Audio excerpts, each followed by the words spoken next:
Sa nakalipas na isa't kalahating dekada ng serbisyong dekalidad, serbisyong walang kapalit. Dakol nagtataram, nagdadangog kami sa imo. Sige, apuera kaan, mga katindugon. Mga boses at tugtugang umantig sa mga pusong Pinoy. Tindugon ka naman.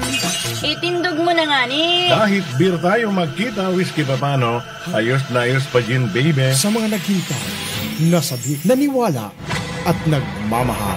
Kami po ang One Radio, kaisa ng bawat katindugon sa paghamon ng panahon.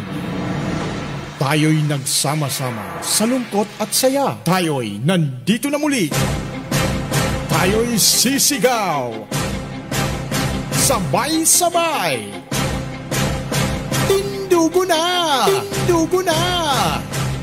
Muling mangangalampag sa inyo sa ngala ng serbisyo publiko. Anumang oras at panahon, kami po ay muling nagbalik para sa inyo mga katindugon. Ito po ang One Radio 91.3 News FM. Magbibigay serbisyo sa bawat Bicolano saan man sa mundo. Ang aming taus-pusong pasasalamat mga katindugon. Ito'y aming susuklian ng mas mahusay na pamamahayag, mas magagaling na programa at patas na paninindigan dahil kayo ang numero uno. Maraming salamat po. Sa nakalipas na isa't kalahating dekada ng serbisyong dekalidad, serbisyong walang kapalit. Dakol nagtataram, nagdadangog kami sa imo. Sige, apuera kaan, mga katindugon. Mga boses at tugtugang umantig sa mga pusong Pinoy. Tindugon ka naman. Itindog mo na nga ni. Kahit beer tayo magkita, whiskey pa paano, ayos na ayos pa gin, baby. Sa mga naghintay, nasabi, naniwala at nagmamahal. Kami po ang One Radio, kaisa ng bawat katindugon sa paghamon ng panahon. Tayo'y nagsama-sama sa lungkot at saya. Tayo'y nandito na muli. Tayo'y sisigaw.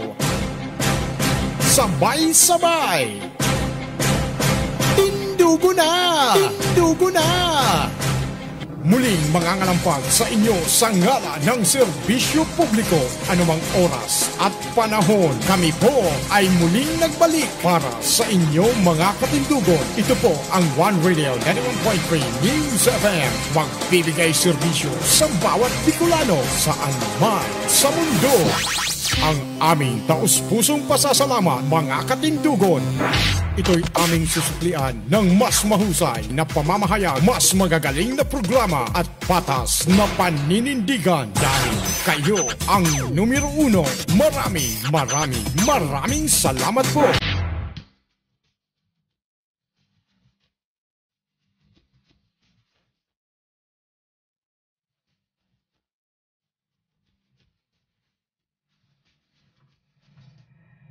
Maray na hapon po giraray sa indo mga tugang sangunya na nagdadangog sa One Radio 91.3 News FM at sa mga nakatutok po sa to sa Facebook Live ngunyan. Sarong oras may kabanga na po kita nangunya na magurun-huron tungkol sa mga batas na nakakaapekto sa satong pangurual daw na buhay. Sana po, kada pagtatapos kang sa tong programa, igwa po kitang bagong naukudan sa batas na pigtatalakay. Asin man po makatabang kita pirme sa pagsabot sa itong mga karapatan asin sa mga obligasyon ta sa satong kapwa. Ini po si Attorney Randy Blanza para sa programang Legal Sana. Sa gusto po na magpadaraki kahaputan, pagbate, shout out o ano pa man na mensahe, pwede po kamo mag-comment sa satong Facebook Live ngunyan. Wala pa po kitang cellphone number.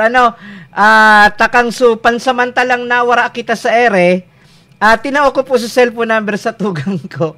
Tinao ko niya na duman pati sa number. Kaya kung may mga nag-text po duman, malamang si Hermanang nakabasa kay to. Pero mabakal po ako ibagong cellphone sa ka-number. Para po kung may mga kahaputan, may mga pwede tayan masimbag live on air. So sa mga masunod na edisyon ta po, hinguan ta po na matanggap kita ki mga mga kahaputan at sa tuyang sisimbagon during that episode. So bago kita magpun kang sa tong programa, gusto ko man pasalamatan ang management. Syempre, ang management kang One Radio sa pagtao ki padagos na oportunidad para po digdi sa satong programa. Kay Mr. Manuel Montealegre ang satong general ang satong managing director, kay Mr. Romeo Volante ang satong general manager, kay Miss Rosana Osang Bores ang station manager, at kay Mr. Luz Bornasal ang satong technician po sa ngunyan. Sa ngunyan po still it's an election fever, tapos na yung election.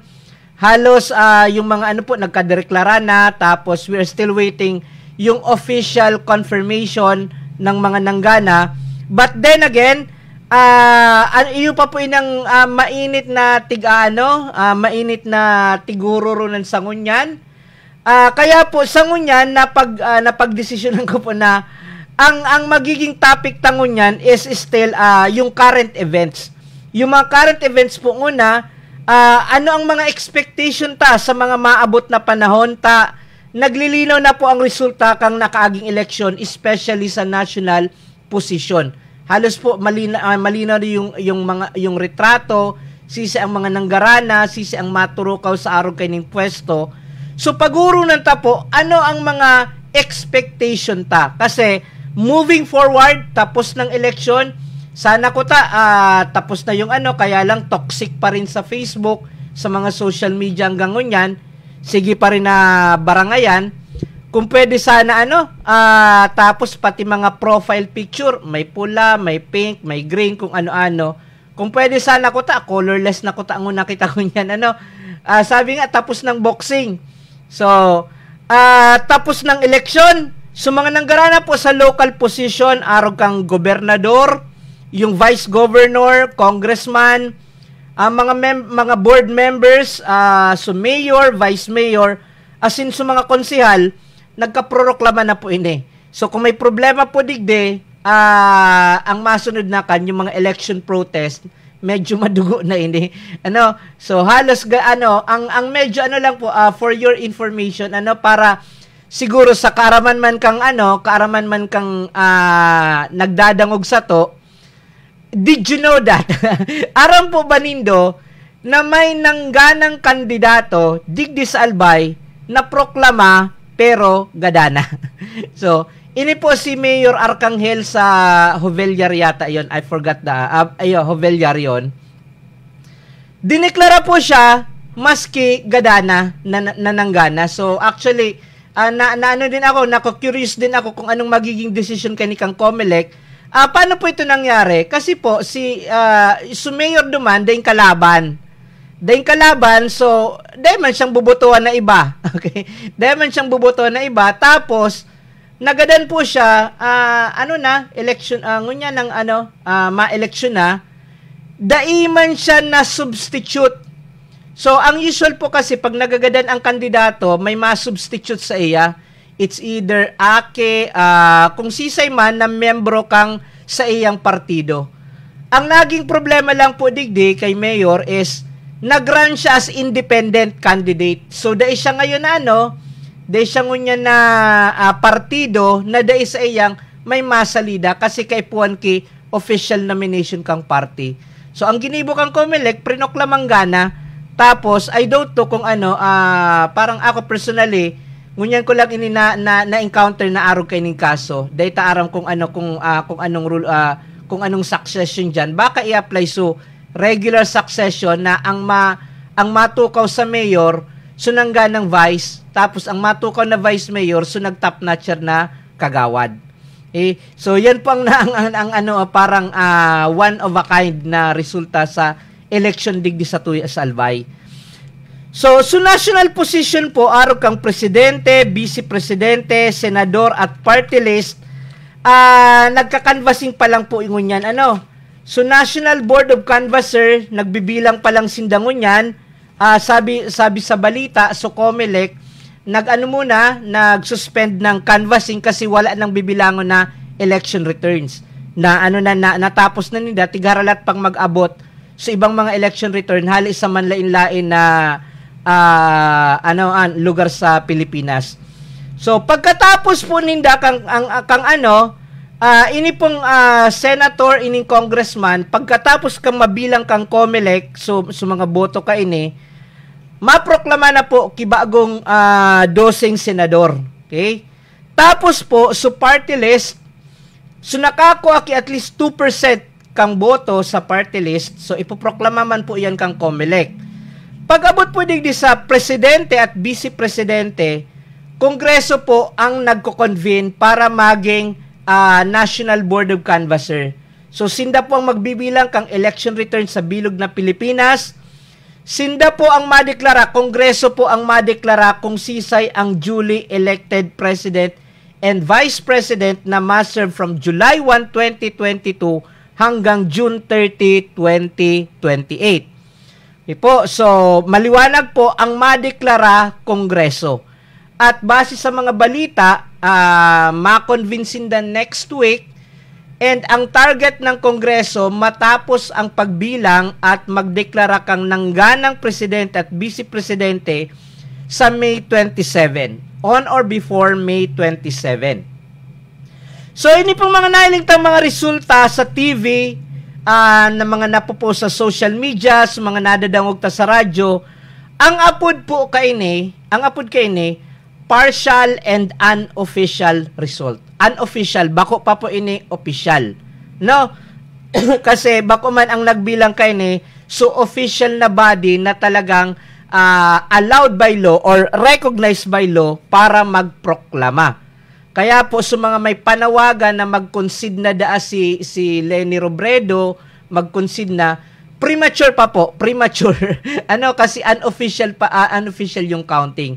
But then again, nadanaog nataman yung mga sa balita sa na halos it is equivalent to concession. Kumbaga surrender naman talaga kasi halabao na su margin, su lamang. Hali po yung mga nare-receive niya ng mga resulta sa TV sa hali yan sa tig-apod tang transparency server sa COMELEC. Okay? Ito po ang available ini sa dissemination sa mga radio, sa TV station, sa social media, or maging sa general public.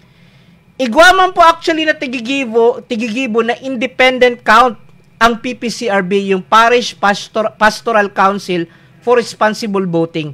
Nagko-conduct man po ang PPCRB kisadiri nindang pagbilang para magkaigwa ki audit of election returns. At hihilingon po ini, ang resulta po kang PPCRB, hihilingon ini sa bilang kang COMELEC parang independent audit para mahiling kung magkatugma ang bilang kang PPCRB, magkatugma duman sa COMELEC, maski puro papaano po maa-assure ang public na credible ang resulta kang election. Okay? So, at maging po yung official na resulta kang botohan, i-compare po ini. The more na may nagbibilang, kung pirang the better po yan para at least makumpara sa mga resulta digdi. At kung dahil man niya nagkakaharayuan or kung pareho ang resulta, the better for us. Mas magayon po yan para mahali na sa mga agam-agam kang tao na nagkaigwa kimalawakang dayaan kang eleksyon. Mahali na sa mga mahali na rin sa mga doubt kang tao na baka dinaya si arog kay ni kung gabus na nagbibiri lang, pare-pareho ang resulta, or sabihin taday man nagkapareho pero hararanihon ang resulta, immaterial sa pagkakaiba, then that would give us an assurance na credible yung election. Pag sinabi ta pong credible, hindi ibig sabihin nun honest yung election kasi may nailing, dakon man talaga kitang nailing na dishonest na ginibo sa during the campaign period. Anyway, sangon yan po sangon yan. Hali sa resulta kang COMELEC Transparency Server. Iyon po yung mga unofficial result. Leading by a wide margin si Bongbong Marcos over the next candidate na si VP Leni Robredo sa pagka-presidente.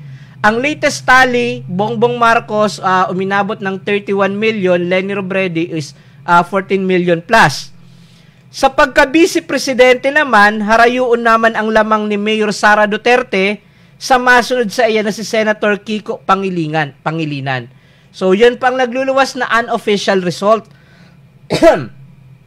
Sa mga senador po, aram naman indo inano ng top notcher si Robin Padilla. Okay? Ang nagta-top notcher si Robin Padilla. Ang ikadua po si Loren Legarda. Dati siyang senadora, midbid man indo ini. Ang ikatulo si Raffy Tulfo. Si Idol Raffy, si isumbong mo kay Tulfo. Ang ikapat po si Win Gatchalian. Dati man ining senador, re-electionist. Ikalima si Chis Escudero, gobernador ini sa Sorsogon, dati man siyang senador. Ikaanom si Alan Peter Cayetano. Ikapito si Mark Villar. Ikawalo po si Mig Subiri. Ikasyam si Joel Villanueva. At ikasampulo si JV Ejercito. Ika-11 si Risa Hontiveros at ika-12 si Jinggoy Estrada. So, para po maano nindo, ang mga natatadang senador, tang senador po 24 ano. So 12 binoto ngunyan, so may 12 natada kasi ang mag-expire ang sa indang term sa June 30, 2025 pa. So, igwa pa sindang natatada na tulong taon. Sisay po ining mga natadang senador. Ang inot po si Sani Angara. Ini po sa mga existing na senador na day patapos sa termino. Ikadua si Nancy Binay. Ikatulo si Pia Cayetano. Ikaapat si Bato de la Rosa. Ikalima si Bongo. Ikaanom si Lito Lapid. Ikapito si Amy Marcos. Ikawalo si Coco Pimentel. Ikasyampo si Grace Po. Ikasampulo si Bong Revilla, ika-11 si Francis Tolentino at ika-12 si Cynthia Villar. Ngunyan po, ang magiging sa alimbawa, iyon na inang magluwas, iyon na inang maging final result, ini po ang magiging composition kang Senado ta. So, bahala na kamo kung gusto nindong maugma, kung gusto nindong mamundo. Kasi ako, di akong pakilabot. Di akong pakilabot digdi sa sabi nga digde, bala ka dyan, bala kayo dyan. Ini po, ang magiging composition kang Senado sa maabot na sunod na tulong taon. Magtugang na Pia at Alan Cayetano, pareho senador. Magtugang na JB Ejercito at Jinggoy Estrada, duha ng magtugang. Mag-ina na si Cynthia Villar at si Mark Villar. Kaya naginang family affair. Nagilang family affair sa tuyang Senado ngunyan. Mga action star, mga dating action star. Si Robin Padilla, si Lito Lapid, si Bong Revilla. Mga action star po ini. Pwede taman isabay si Jinggoy. Nganing sayang, kulang na sana si Philip Salvador. Baka mga sunod kaning election, ma-encourage na si Philip Salvador na kumandidato. O kaya si Coco Martin. So, I don't know kung bahala na ka mo maghurup-hurup sa satuyang sa composition kang Senado. Binoto yan, sabi nga binoto yan kang majority, binoto yan kang mga tao. This is democracy. Kung ano ang gusto kang nakakadakol, wara kitang maginibo. Okay? So, mga nasa minority, di kitang maginibo. Okay? Pero, maraot po bang maging sa minority? Ako kaya, pura permi po ako sa minority. Sabi nga, duman ako sa underdog. Because may mga pagkakataon, mas magayon na sa minority. Halimbawa po, pag nagpapasar sa sa mga exam baga, ngunyan, congratulations pala sa mga nakapasar sa engineering licensure examinations. Dako lang, may mga kamidbid ako duman. Tapos, sa mga sa civil service exam, naugba lang ako makailing pag may mga nakakapasar, lalo na ngunyan sa civil service. Igwa naman ng mga patarpulin. Pati mga passing sa pagpasa sa civil service exam, igwa ng mga patarpulin. The best. Anyway, so sa party list po sa party list, data na po pag-ururo ng party list. Kasi ako personally gusto ko na i-abolish na yan na party list. Ang party list po ginibo ini kang 1987 Constitution. Ini ang saro na tig-iling kang mga critic kang 1987 Constitution na ini ang sarong blunder ni Cory Aquino. Natapay nili na aglaag. Magayon actually ang purpose po kung nata may party list, kaya lang naabuso. Ano po ba ang purpose kay ng party list? Sabi sa according to the framers of the 1987 Constitution, so mga naggiribo po kang 1987 Constitution, sa party list, dapat ko may reserved seats. Igwa dapat na reserved seats sa mga underrepresented sector kang nasyon ta. So dapat po magkaigwa ki boses ang mga hali sa sektor kang labor group, urban poor, indigenous cultural group, women, youth, farmer, fisherman. Iyo po yan ang mga dapat makalaog sa party list. So mga underrepresented na ano po yan, kaya po yan tigigibo ang party list, linaog yan, tanganing po, matawanan kitsansa, magkaigwa sa boses sa Kongreso, sa mga underrepresented, sa mga TOs, sa mga dai masyadong nadadangog ang boses. Kung regular member po kang Kongreso sinda dumalagan, sigurado po dadaogon. Tas sa dayuton po ang chance o warang talagang chance na gumana ang mga nasa sektor na ini kung ang lalabanan ay mga established political dynasties or yung mga politicians talaga, yung mga established politicians. Kaya po yan linaag na party list na sana so da imirid bid so mga daing tsansa na gumana sa regular Congress makalog man lamang sa party list. Mala po ngunyan may nagrepresent ng wifi, may agimat, may barkadahan, kung ano-ano na lang pong party list ang ti ara-credit kang Comelec. Iniman si Comelec, ti ara-credit man. Ano? So, ti a-credit man ini, natatawanan sinda ki tsansa na natatawanan sinda ngunyan ki participation sa party list at ang masaklap, iyo pang minagarana. Iyo pang minagarana, tas so mga party list po ngunyan, linaog na kang mga mayayaman sa kama-impluensyang tao, pati na sa na party list, linaog na po kang mga politicians, kang mga dynasties. So, dahil na nagkakontento sa regular Congress, ayon, pati party list pinag-take over na. So, ngayon, dahil mo na ba distinguish kung sisay ang party list congressman, kung sisay ang regular congressman. Kasi dapat ang party list representatives hali sa underrepresented sector kang satuyang nasyon. Po. Ito po ang ngunyan, ito po ang usual na pinaghuhurunan ngunyan. Ito ang usual na pinagdedebatehan ngunyan kang mga tao. Nagkaigwa daw tabi kidayaan sa nakaaging eleksyon. Ito po ang so sabi kang iba may dayaan, sabi kang iba, daiman, inggit ka lang, tadaog sumanok nindo. Sabi kang naman, dahil mo ngayon nahiling so dakulo na pong nag-iriwal digda tapos ng election, may clear-cut winners ng nagluluwas, pero subangayan ngunyan, so actually po, ako personally, sa mga Facebook page group ko, nag-live group na ako. Nagparalib sa mga mga grupo kung nagdadangog ngunyan, kung napansin po nindo nag-live group na ako kasi masyado ng toxic. Sabi ko ma-toxic lang ako sa usapan na eleksyon hanggang election lang.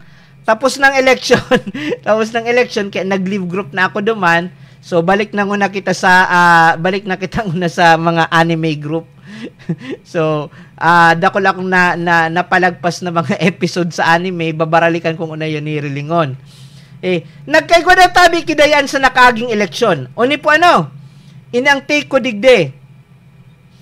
Kung pagbabaseta po yung mga nangyayari before at during election, bago mag-eleksyon at during the election, nahiling taman po rampant sa vote buying, di ba? So mga paipet.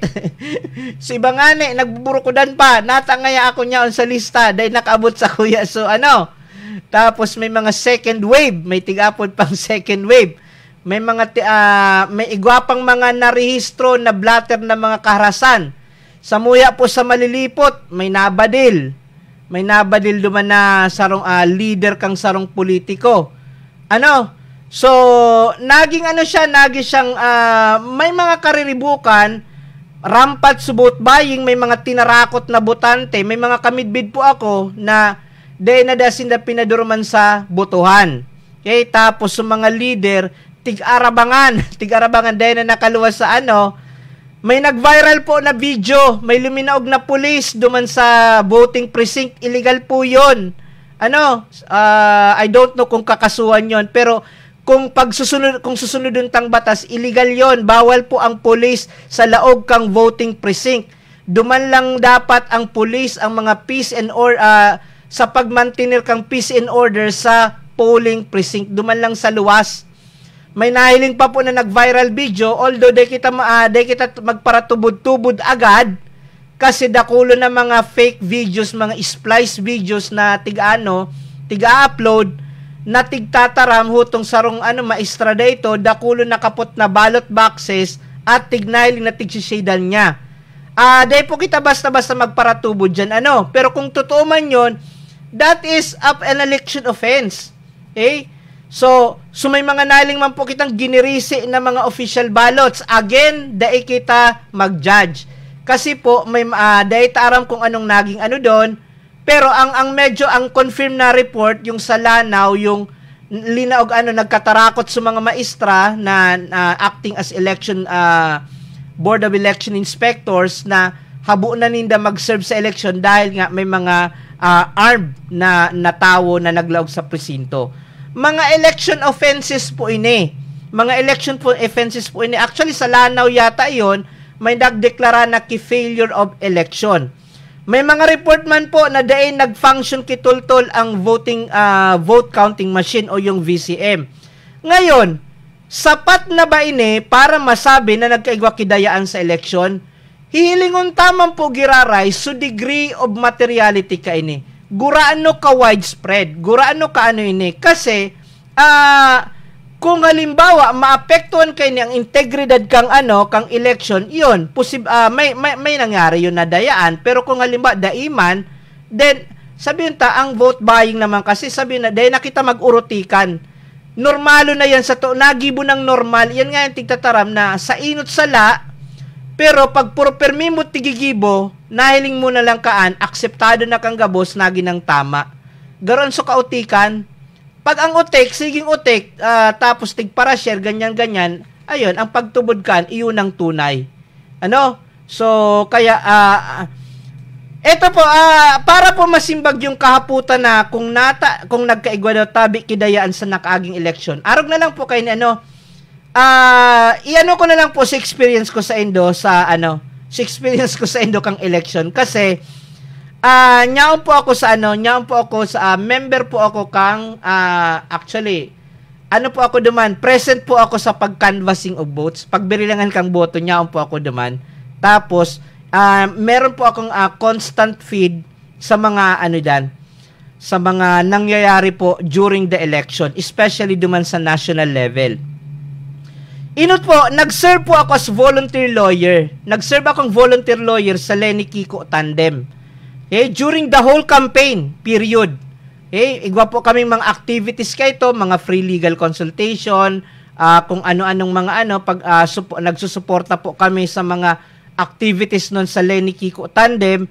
At kang pagbirilangan during election, makulugon sulawas ko, kasi halos duwang aldaw po akong daing marin na paingalo, daing marin na katurog, as nag-enter po ako as legal counsel kang Lenny Kiko Tandem duman sa canvassing of votes sa City Board of Canvassers. So nagpuon po kami, nagduman ako alaunang hapon kang election na ito, kang during election May 9. Alauna nag-enter na ako kay appearance, mga alas 3 nag-temporary nag-recess, balik kaming mga alas 7 bangge hanggang namatangan kaming mga alaunang maaga, nagka-problema sa transmission, balik akong mga alas 7 aga, dit na paingalo, balik na alas 7 aga, tapos balik naman na nag-recess na diet, balik naman na 1:00 hapon, natapos po kami 3:00 na hapon kang Mayo G's.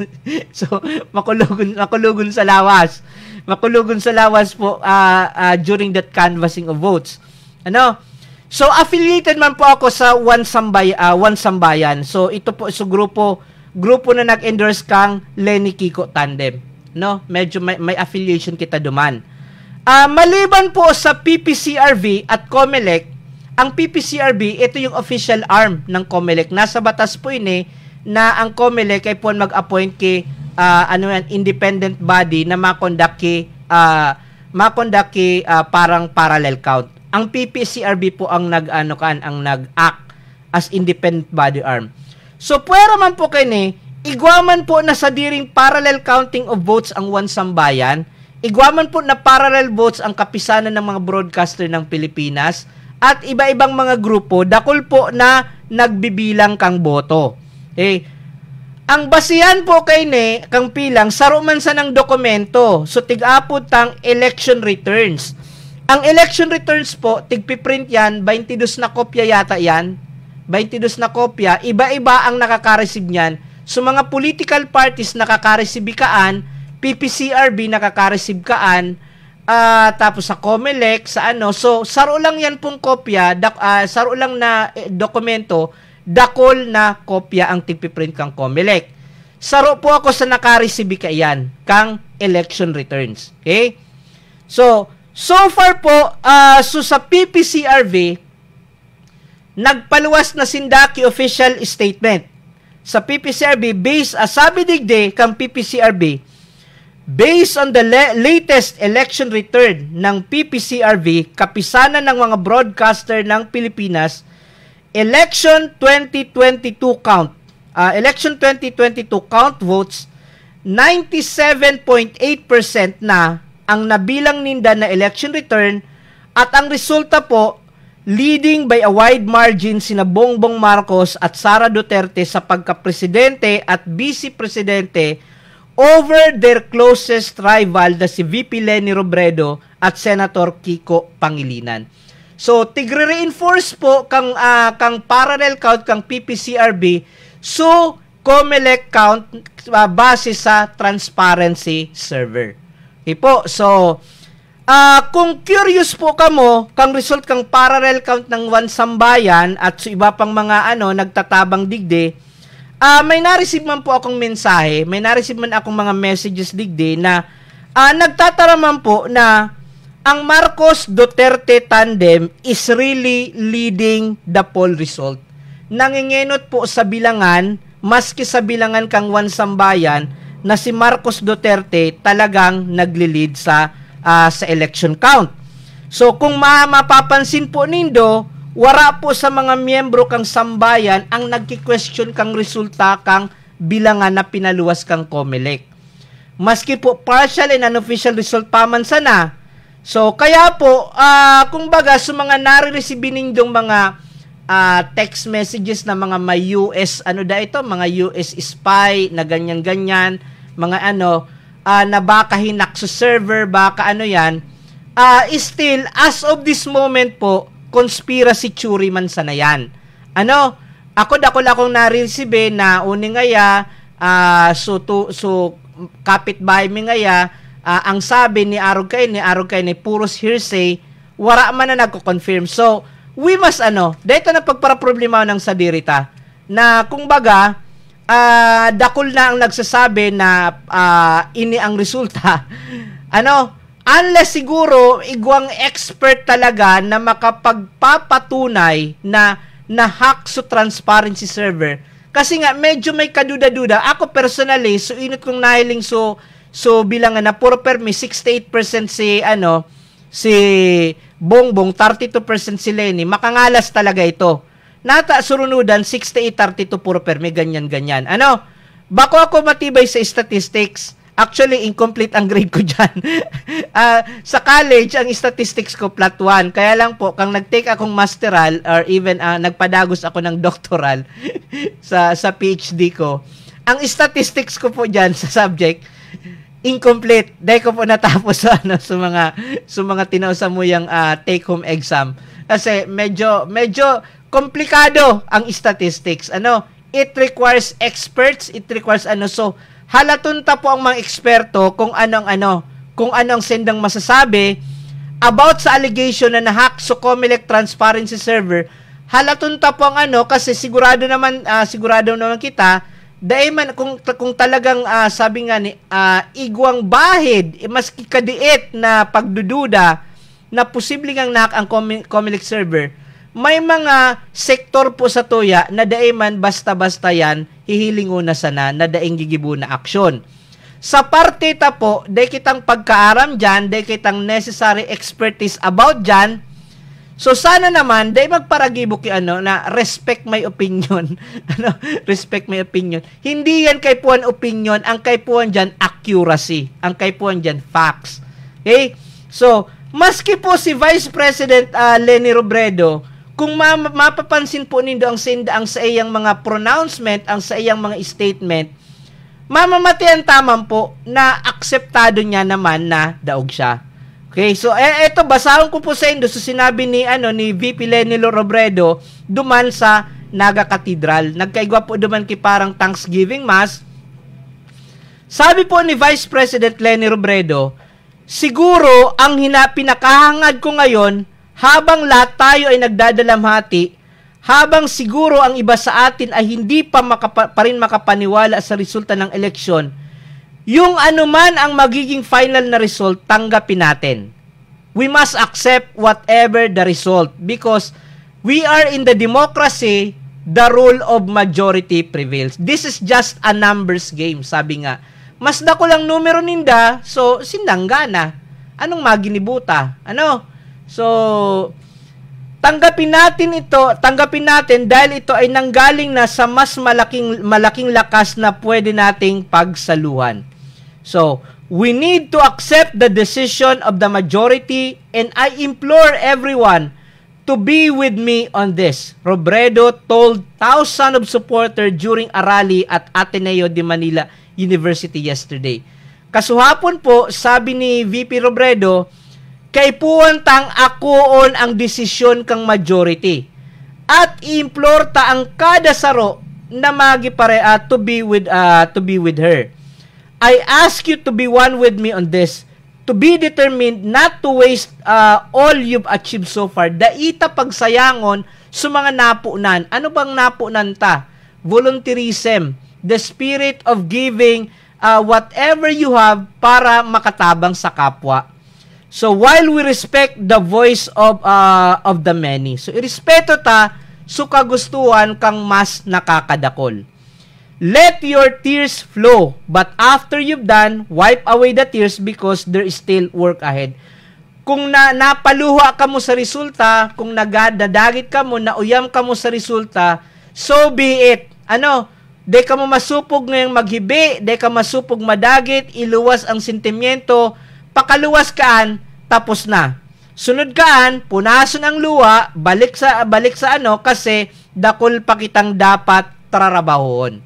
Okay? So, yun ang sa iyang mensahe sa iyang mga supporters. So, sa mga kapareho kong kakampings, okay, I admit, kakampings po ako. Lawyer for Leni nga ni So, arog kayo ni po ang demokrasya. Arog kan talagang demokrasya. May nanggagana, may nadadaog, kung sisa ang mas dakol, nagkataon, mas dakol ngunyan so pabor ki Bongbong, so be it. Majority wins. Accept the facts, move forward, enjoy life.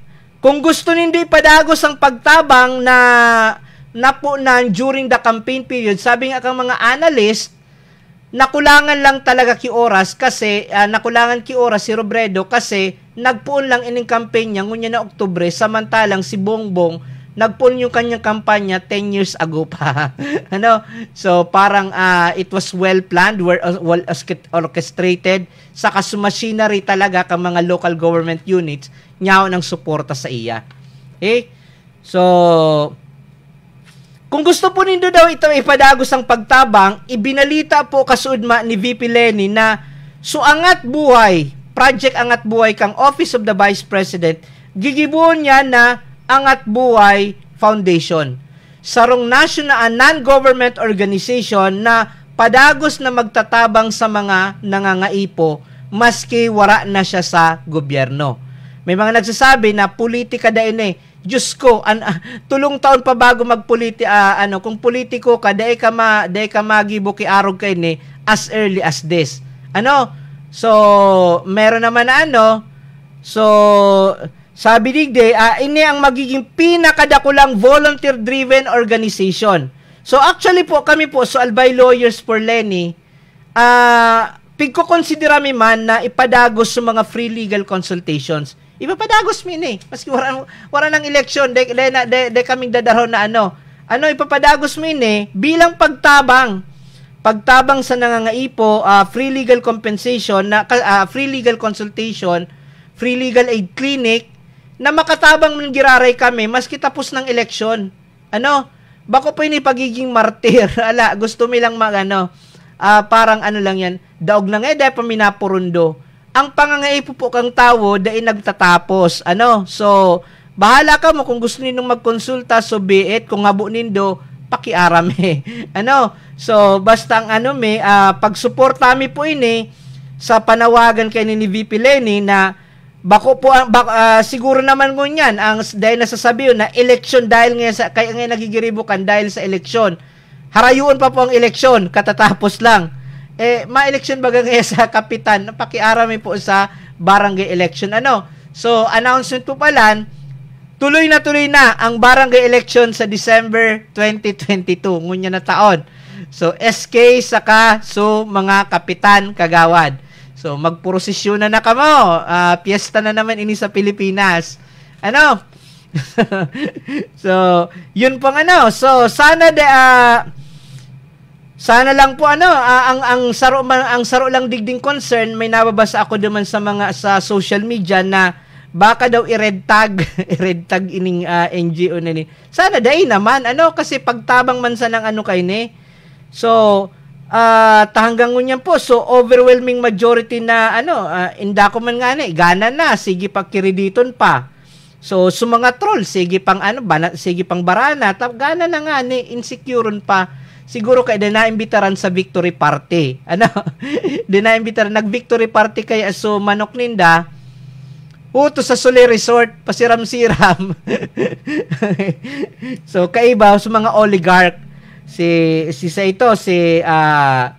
Kevin Tan kag sa diri po ini kang Mega World, si Greggy Araneta, si Aboites, yun mga kairiba, bako sinday iniriba sa victory party. Ang Angat Buhay will not be selective sa pagtabang. Maski sisay po. Kaya nga po, nadai na ma-adapt kang color pink nganing magi siyang bako siya dahil siya na political. So mga so ang intig-asan digde itong 14 million na nagboto sa iya is also expected na ma-join digde in the spirit of volunteerism. So, sa ngunyan po, pagururan na po ang exciting part. Exciting na tayo. Moving forward. Okay? Moving forward na tayo. Tapos ng election, ang presumptive president na si Marcos, ang presumptive vice president si Duterte. So, ano ngunyan ang satuyang tigahalat? Ano ngunyan ang satuyang posibleng asahan? Okay? So, na po sa mga nagluluwas na mga pangaran para maging cabinet official ni Marcos. Ang Education Secretary, Department of Education Secretary, si Sara Duterte. So, nagpa-interview naman po siya, tinanggap niya na parang tatanggap po niya daw appointment as DepEd Secretary, tapos may mga proposed curriculum na dapat man talaga, actually dapat bago na yan na curriculum, especially sa elementary. Ibalik na sa GMRC. Dahil ng mga ugali ang mga aki. Ibalik na sa good manners and right conduct. Bako na yan na puros na sana intellectual ang sa mga tali, patiribayan sa tali. Mas magayon man giraray sumaray na tawo. So, okay po ba yun? Tapos, ang saro pa pong controversial na stand ni Duterte, ni Sara Duterte, so pagbalik ang ROTC sa CAT, Tantod, pagurunan tayo na ROTC, ta-enjoy yun yan. Okay? Sa energy naman po, Department of Energy, ang nagluluwas na pangaran, si Mikey Arroyo. So, aki po ini ni Gloria Macapagal Arroyo. Ano? So, sabi nga, okay naman. Ano naman ini? Kapil. Ang Executive Secretary, ang nagluluwas na pangaran, si Attorney Vic Rodriguez. Ini po si spokesperson. Ini si spokesperson niya ni Marcos during the campaign. So, siya ang magiging Executive Secretary. Sa Department of Finance, si Cesar Purisima, dati po ining si Cesar Purisima, dati man ining finance chief kang time ni Gloria Arroyo.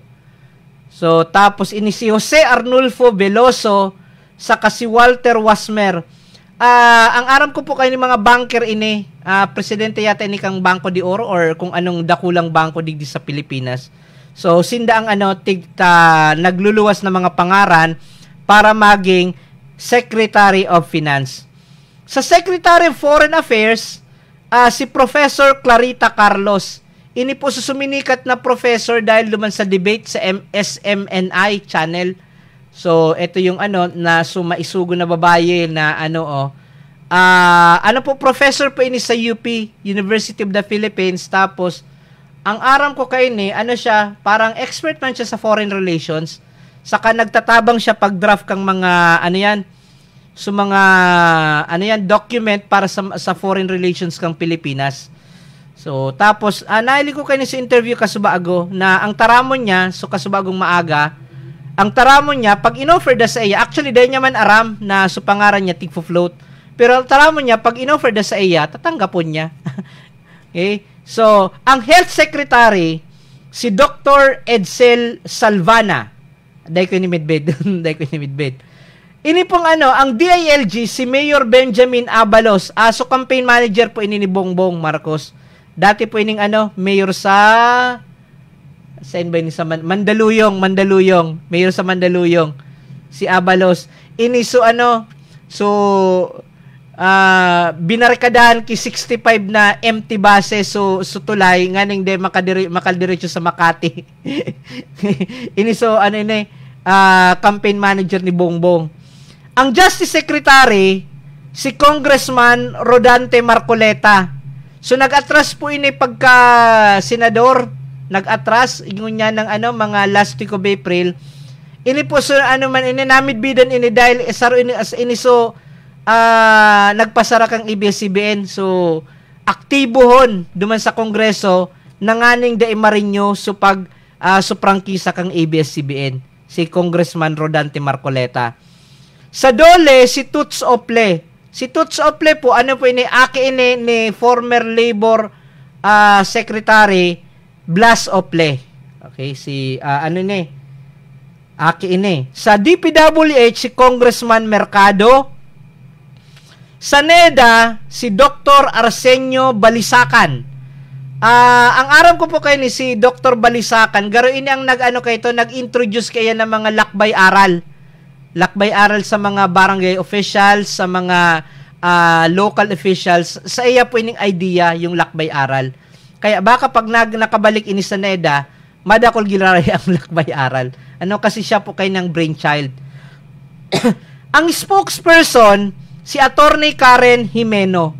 Ini po kung narurumduman nindo, ini susolong babae sa defense team ni former Chief Justice Renato Corona.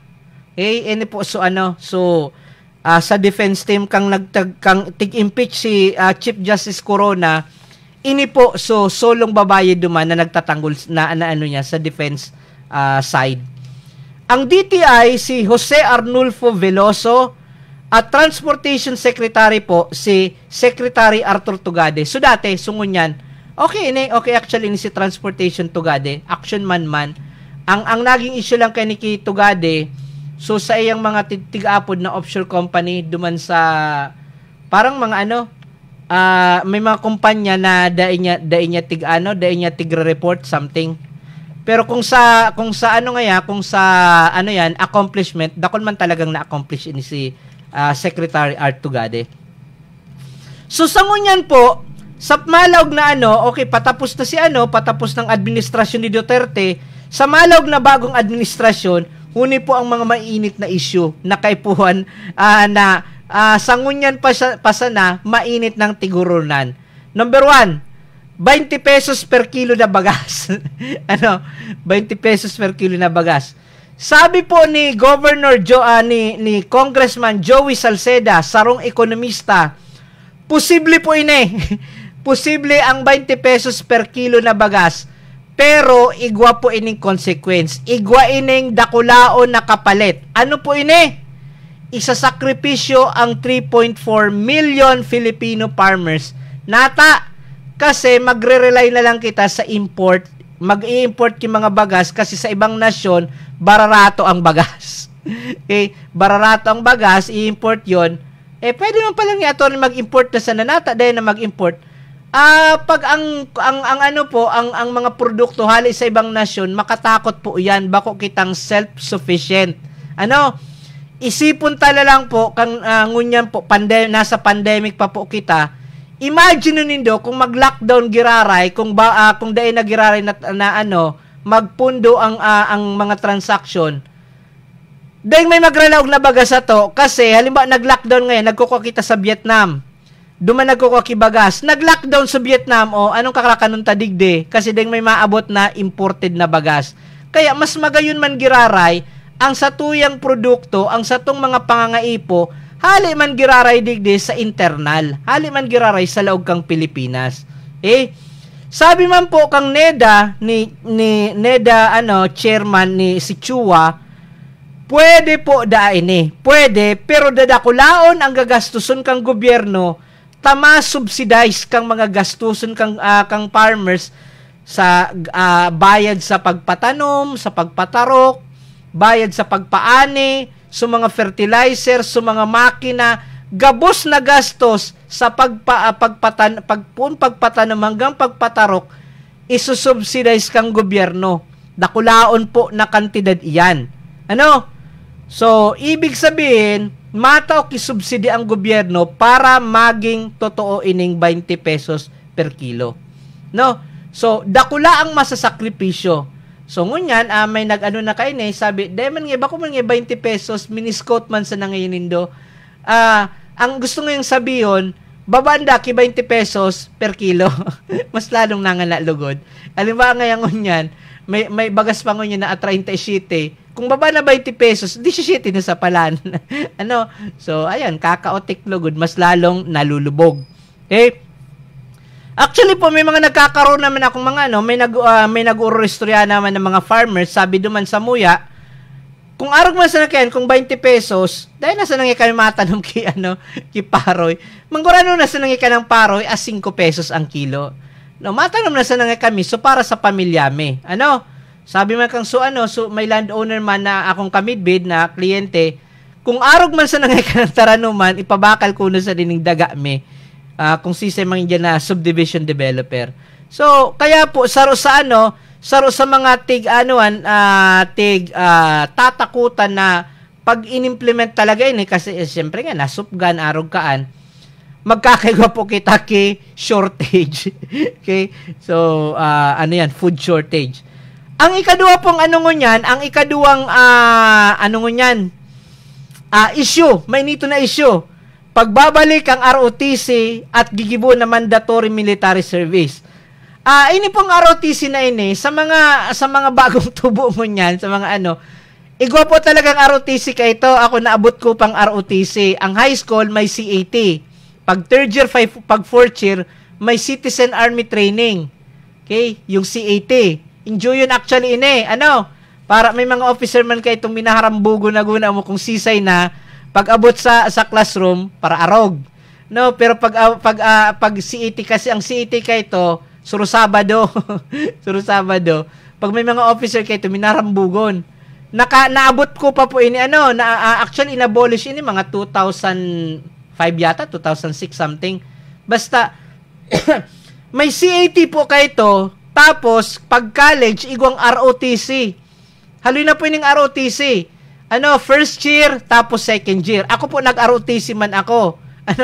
Ano bang ko duman?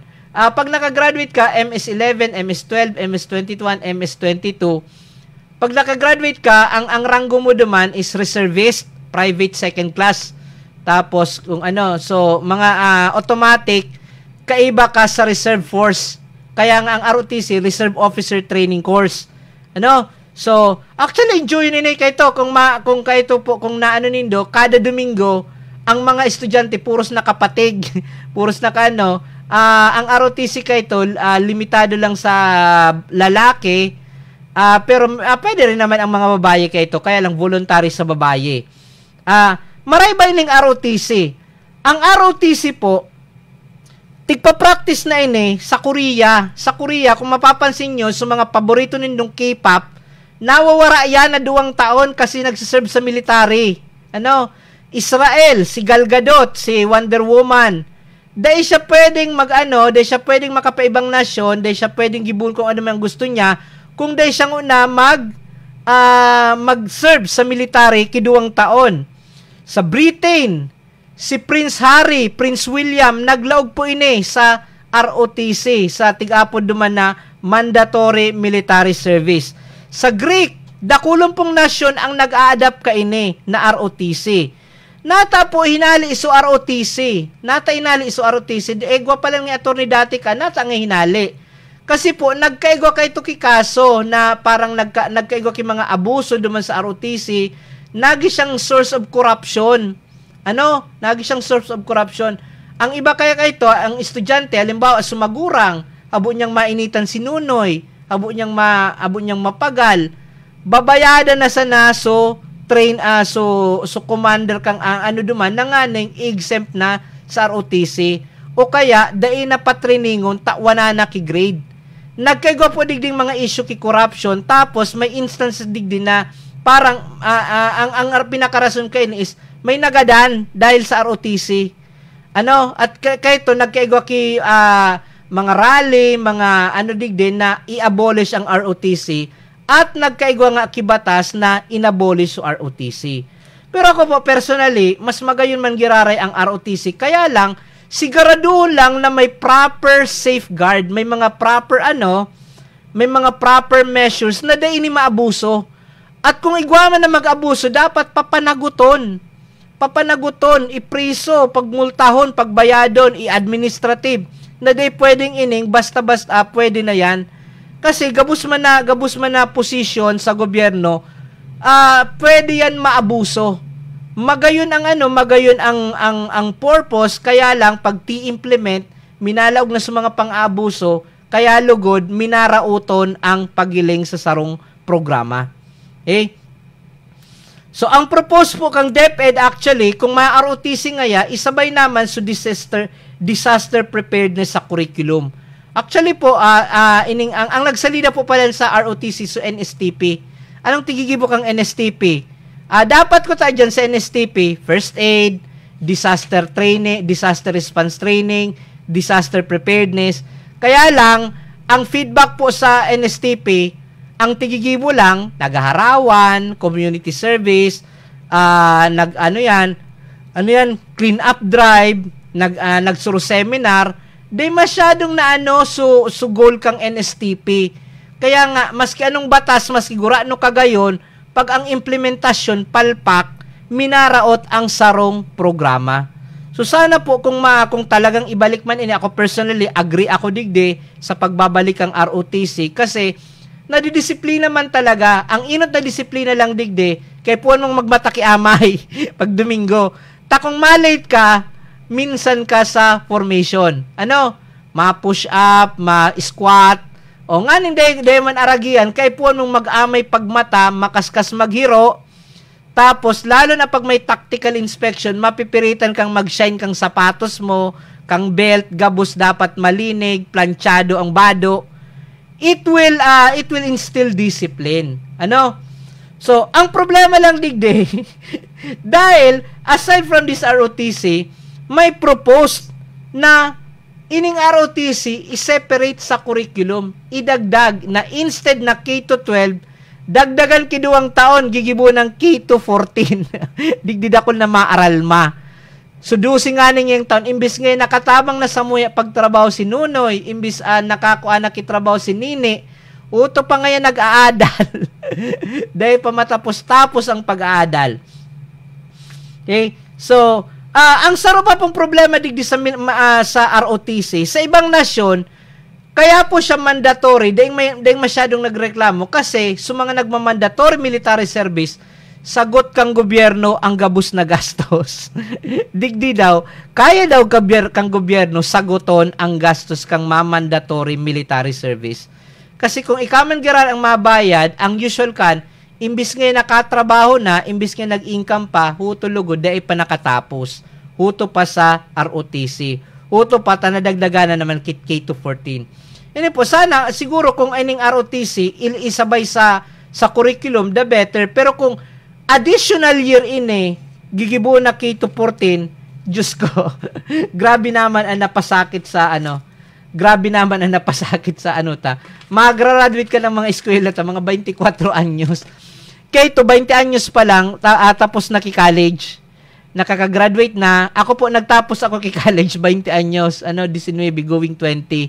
So, 20 anyos kayo ito, nagtatrabaho na ako. Tapos, kang pag-take ko kayo ito kang CPA board, nakapasar po ako 20 anyos sa CPA board. Di ako naka-take ki-oath. Ay, actually, nag-take man ako ki-oath, duman sa PICC. Pero ang tinaw sa kuya, linukot na papel, bako man so lisensya mismo. Sabi sa kuya, kahit kang taga-PRC, balik ka na lang pag 21 ka na. Kasi po, entitled lang kilisensya ang sa PRC pag 21 years old and above. Pag below 21, day ka pa entitled duman sa certificate. So sa ngunyan na taon, first batch na kang K-12 ang magra-graduate. So mga eskwela ko urugmahon kasi daw sa eskwela ko sa UST Legazpi, urugmahon sinda kasi daw face-to-face ng graduation. Sinda so batch na sindang inot na nag K-12, sindang inot na batch. Sabi ko maswerte man ang batch nindo. Sindang inot na K-12. Okay? Sinda ang inabot kang pandemic. Tapos, at least, in the end, face-to-face man giraray ang sa indang graduation. Ipo. Ang ikatulong problema, kakahampangon kang bagong administrasyon, utang kang Pilipinas. Okay, utang. Ang utang po kang Pilipinas nasa 12 trillion na labi ng 12 trillion. Bako na lamang milyon, bako ng billion, it's trillion. Okay, in short, lubog kita sa utang. Uni po, article sa Philippine Star. The national debt has risen to 63.5% of the economy as of March. According to the Bureau of Treasury, international standard is only 60%. So, lagpas na kita sa standard. Experts say, the incoming administration is left with no choice but to raise taxes to pay the debt, or else the Philippines risk losing its favorable credit scores. Arog po kayo para masabutan ta kung ano yung mga credit rating na ini So kasi naging viral, naging man sa social media, nagbagsak sa stock exchange, si JP Morgan binabaan so rating. Actually, bako man lang po purong election ang rason kay ito.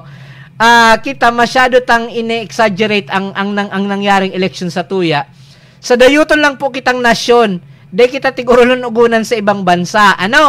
So kung sa lang kita di kita makapahiro ki baso sa international community dahil sa dayuton ang nasyon ta. Day kitang masyadong leverage sa international financial community. Although may bearing po so election, may bearing so result kang election sa paggalaw kang sa tuyong stock market sa mga peso. But then again, dakulon pong factor yan. Ang saro po dyan, kung nagbabaraba ang ekonomiya ngunyan, halos sa gabos na nasyon ngunyan, number 1, sa US, may problema po ang Amerika. May problema ang Amerika. Sa Russia, padagos man giraray ang gera. Ang China po ngunyan, nagluluya na ang sa indang ekonomiya. Grabe ka ito sa aggressiveness ninda, ngunyan, paluya na sa indang ekonomiya. So nagdidiit ng sa indang demand sa mga exports. So dakulon po ining factor to consider. Pero may epekto man giraray kung may epekto man kahit papaano so ining election ta. Ang mga foreigner po di na pakilabot kung sisay ang magtukaw sa tuya. Ang concern lang ka mga foreign investor, pag nag-invest ba ako sa nasyon nindo diyan sa bansa nindo, makita ba ako? Kikita ba ang sakuyang investment diyan sa Indo? Diyan ang mga pakiaram kung sisi ang presidente, kung sisi ang mga tao diyan, basta ma-secured niya ang sa indang investment. So, kaya nga importante 'yon ang investors confidence para maka-attract kita ki mga investors. Ini pong utang kang Pilipinas nasa 63.5%. Para mas madalita pong masabutan. Halimbawa, araw ka ini. Igwa kang 1,000, 1,000 pesos. Ang 635 kaan, inutangan mo. So, ang kwarta mo kaan, nasa 300, ang 635, utang mo. Ang 365, iuman sana ng kwarta mo. So, kung ang 1,000 mo, 300 plus lang ka ng kwarta mo, so labing 600, utang mo. Maugma ka kaan. Kasi yan na utang mo, kaipuan mo yan bayadan, sangun yan, pwede mo yan gastuson. Paano sa aga? Paano sa mga masunod na panahon? Kung urual daw, ang kaipuan mong gasto 1,000, urual daw kapalan mautang.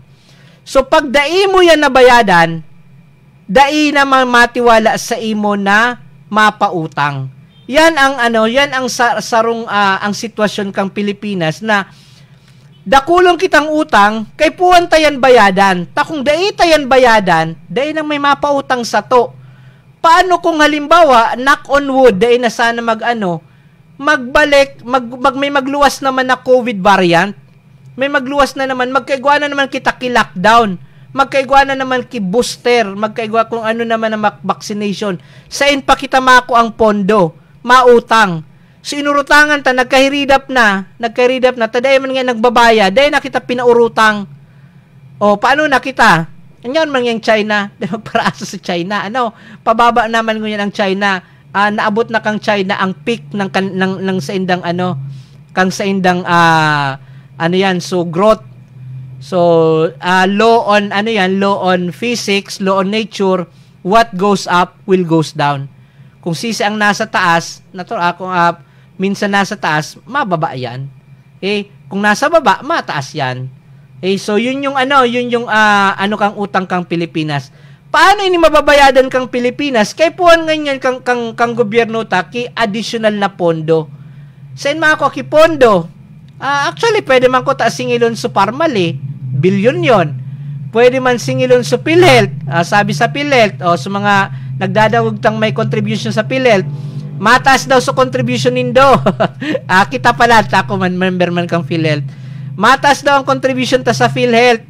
Retroactive. Pupunong January. Yon. So 12 million na day pa na account na pondo kang PhilHealth. Inda kung ano nang nangyari kay ito. Gusto pa ko takang Pilipinas na bayadan na sa 203 billion. So, yun ang problema. Paano nga singilon ng sadire? Okay? So, saro pa pong issue niya na tig-associate ligdi sa presumptive new administration. So, incident kang red tagging. So, tataraman ka na lang na rebelde, dadakupon. Arog po ka nang nangyari kay ito sa martial law. Pag halimbawa nagkontra ka sa gobyerno, rebelde ka, NPA ka, diretso kulong, dahil ng karasukaso. So, ini po na ngunya na week actually. So, UP, mga estudyante po kang UP, mahiling ki basketball, mahiling ki UAAP. So, biyoso pag-arano ninda, pagruluwa sa campus, mahiling ki basketball. sinita kang mga militar, masarinda, baka marali na naman. Masyadong paranoid. Nagiriling man sa basketball nanggana so UP. First time after 36 years. Last po na nanggana ang UP na championship sa UAAP 1986. 1986, a year before na mapatalsik si Marcos Sr. Tapos nanggana giraray a year na mabalik ang Marcos sa posisyon. What a coincidence. Okay? So yun yung tapos may balita nga po na publishing house na nagpa-publish ini kang mga libro about martial law, winarningan na na magpara-publish. Tapos po ining angat buhay na itutugdok ni VP Leni Robredo, ngunya na pagtapos ng termino niya, ngunyang pasa na, may nagtataram na rebelde iyan sanang problema digdi. Pag nagkokontra sa gobyerno, rebelde tulos. Bawal na bang freedom of expression naman yun. The right to air your grievance against on the government, the right to express your dissatisfaction to the government action. Okay. So, eto ba po, may nagapot sa kuya, nga sir, tunay nga itong may warrant of arrest na si Marcos sa US. Tunay po yun, tunay, sa ininali. Kasi po, sa US District Court, sa Hawaii actually ining korte. Nga naman ini sa diyan sa, i-search nyo lang sa Google. Nanggana, kinasuhan po si Marcos, actually, bako lang si Ferdinand. Ang mga Marcoses po, tapos mga cronies, na kinasuhan kang mga human right victims. Natapos sa US nagkaso, kasi kang time na ito, tarakot sinadigdi sa Pilipinas, tabakang pag nagkaso, darako pod, iprereso garada nun. O kaya, duman sila sa mga human right victims, na tuminakas, pasiring sa Amerika, duman nag-file kikaso ng human rights violation, at nanggana tabi sinda, nanggana, ti pabayad ki danyos na $353 million ang mga Marcoses. Kang duman sa district court sa US. Tapos, ang order duman, mag-retain ki sufficient property ang mga Marcos para pambayad duman sa mga biktima kang human rights violation during the martial law. Day tinubod, in short, nagdunong. So, ngunyan, nagpaluwas kayon ki contempt of court so US court at igwayon na warrant of arrest. Ang warrant of arrest ma-expire pa yata yun 2031. So, haloy pa, 2031 pa yon. So, ang lang digdi, baka nga, paano nga kung may meeting sa Amerika, makaduman daw yan si Bongbong, baka nga aristuhon na sana. Dahil man yan aristuhon. Kasi bilang head of state, igwa po siyang tinatawag na presidential immunity or immunity from suit. Under the general principle of international law, dai mo pwedeng arestuhon, dai mo pwedeng kasuhan ang sarong head of state. So, immune yan from suit. Kaya makakaduman yan, makakapa-Amerika yan, makaka-attend yan ki meeting. Maski may standing warrant of arrest kasi dai man yan masiserve. I don't know kung yan, kasi yan ang international law. Dahil lang aram kung anong batas ba sa Amerika. Are they also following the international law or baka may sadirimansin ng batas tungkol dyan? Okay? Eto pa po, so mga mga estudyante ko, mga dati ko estudyante, sir ngaya, mababawasan na nga ng holiday. Actually, para rin yung kita concern. Sa bagay niya ako, kamo man sana kini sa gobyerno ang mamamatiin nito ang impact sa mga holidays. Kasi may duwa pong holiday, specifically, August 21, Ninoy Aquino Day. Ninoy Aquino Day. At February 25, EDSA People Power Revolution. Ano daw nga sir kung isi-celebrate pa yan? Malamang hindi. Malamang hindi. Kaya siguro baka mabawasan kita kiduang holiday. Dahil taram, wait and see tayo. So, kamo mas ka nang epektado sa gobyerno kasi kami sa private, maski holiday, nagtatrabaho. Okay? So, another issue po na, na kay Puwanta Digding, siguro, kahampangon kang bagong administrasyon, ini pong COVID response. Okay? Basahan ko sa article digdi sa ano.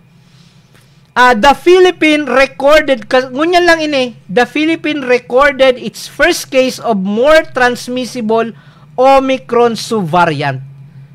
Iguana pong kaso kang transmission kang Omicron subvariant BA2.12.1 which is readily becoming a more prominent in the United States. Sa North Korea, na day kitang balita na ano, ngunya napirita na sindang magpaluwas, maghagad kitabang sa ibang nasyon, kasi po, nag-aabot na sa indang 30,000 na ang infection per day. Okay? So, may bago na naman na variant na day pa po tapos ang pandemic, day pa kita tapos, day pa kita makakampante na tapos ng pandemic. Kaya nga so IATF, day man giraraytig papahali ang face mask. Day man giraraytig papahali ang paglaog sa mga mall, sa mga na so temperature, tigahagad pa man giraray, washing of hands, etc. Day pa yan tigahali as a requirement for safety protocol. Dai pa po tapos ang COVID sa Pilipinas at maski sa ibang bansa.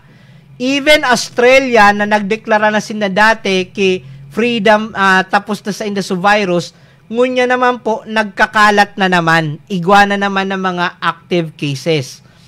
So during the press briefing on Friday, May 13th, Health Secretary Maria Rosario Vergeire said that the country detected 2 cases of variant in Metro Manila and 12 cases in Puerto Princesa, Palawan. 2 sa Manila, 12 sa Palawan ang na-detect. Kaining Omicron variant na ini. Ano ning Omicron variant? Mas makaskas dahil ni mas makaskas magkalat, pero bako man siya makatakoton kasi parang mild lang siya. So, 2 cases in Metro Manila are both local, while sa Puerto Princesa, 11 ang foreigner, 0 lang ang Pinoy. So, 2 ang Pinoy, pare taga Manila, so mga nasa Puerto Princesa, 11 duman foreigner. Vergeire said that 2 cases in Metro Manila have received their booster shot and experienced mild symptoms. Ini pong duwang nag-positive sa Manila na iniksyonan po ini ki booster shot. So bako kasiguruhan na porket bakunado, porket naka-take ng booster shot, dai na magkaka-COVID. So kaya permi man girare ang prevention. So yung suduan naka-isolate na daa. So, the health department, tig-identify na so 39 close contacts duman sa Sa Palawan cases naman, cruise line, 14 turista at sarong local individual ang na-test na positive last April 29. Gabos man sinda asymptomatic. So, tig-test na ngunyan, tig-aram na ngunyan kung ba sinda, vaccinated or not. Okay? So mabasa po muna kita digdi ki mga pagbate, comments digdi po sa tuyang Facebook online. Kay Chona Daniel Bigornia. Tagin si Chona. Regular tayo mga rin kay may top fan badge na ini si Madam Chona. Ang may nagtitinda kang masiramo na longganisa. Tapos ham. Good PM, Attorney Blanza. Kay Teresa Bernardes del Castillo. Shoutout po sa family ko sa Barangay 3. Del Castillo family po at sa Isla Sulong kang malilipot. O, dyan po sa mga Barangay 3, dyan po sa mga Sitio Awu-Awu. Sa Isla Noa. So, tapos man po sa malilipot. Hi daw, sabi ni Teresa Bernardes del Castillo. Kay Cristina Cañesa Cobilla, good afternoon Tabi Attorney, watching you always. Igasa na. Marilet Oliva, afternoon po Attorney, salamat po sa information. Anime palang pigiling mo, attorney. Ako balik naman sa K-drama. Iyo po, ano po ako. Ano yan, ang tigiling ko, One Piece. Si One Piece, si Straw Hat. Si Straw Hat Pirate, Mugiwara Pirates. Good afternoon, hali kay Christian Abrera.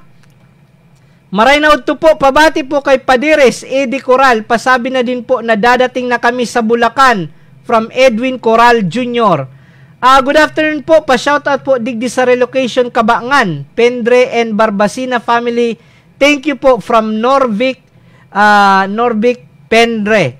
Po, so, syempre po, binabati ko minamuto-muto kaya sa kuya mga pamangkin ko pag nadadawag ang pangaran ninda sa programa ta.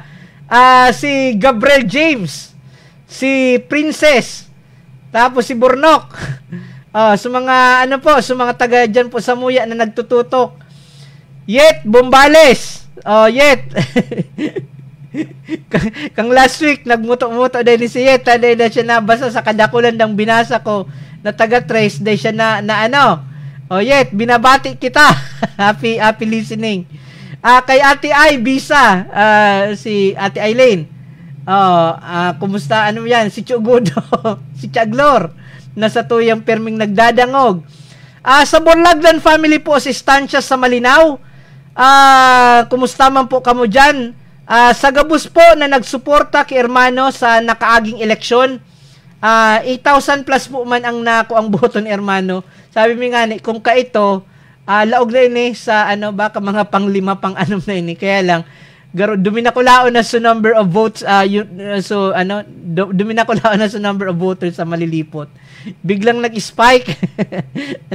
So salamat po naman sa nagtiwala kay Hermano. Salamat po sa indo maski day kita pinalad, na makalaog ngunyan sa Magic 8. Padagos man girada ang serbisyo. Sabi nga, padagos man ang buhay, back to normal. That's life. So asin sa Gabus man punta para dangog kang sa tong programa. Sana po may nadagdag na naman na sa tong pagsabot sa batas ngunya na aldaw. So kada Sabado po, so 1.5 hour na po kita, iba-ibang topic po ang sa tong pag-urulayan. So marahay na hapon po, giraray. Ini po si Attorney Randy Blanza para sa programang Legal Sana.